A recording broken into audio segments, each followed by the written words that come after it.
Henderson, Nevada, May 4th, 1988.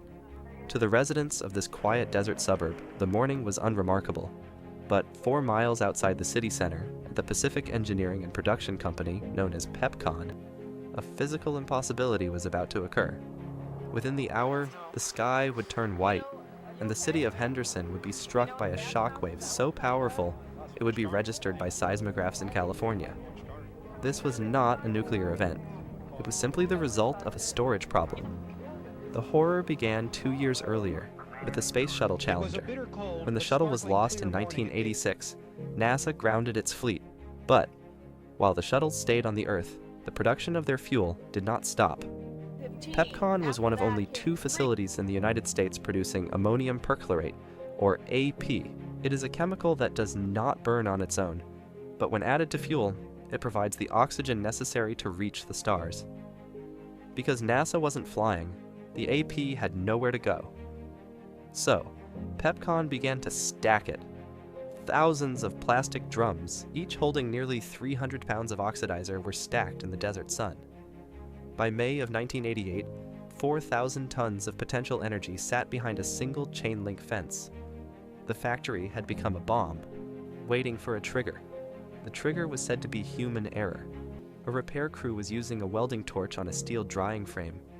They were unaware that the fiberglass walls were coated in a nearly invisible layer of ammonium perchlorate dust.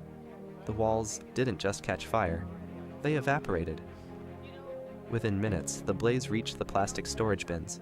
The Henderson Fire Department arrived at 11:54 a.m. They saw the fire, but more importantly, they saw the drums. They realized immediately that they were not fighting a fire. They were standing on the fuse of the world's largest non-nuclear rocket. So the chief gave the only order that could save his men: abandon the equipment, run. At 11:57 a.m., there was the blast. The first explosion was the warning. The second was the disaster.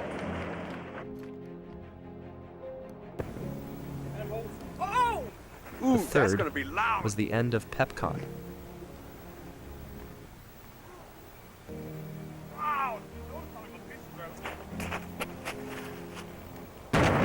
But amidst the fire, there were 2 men who chose a different path: Bruce Halker, the plant manager, and Roy Westerfield, the controller.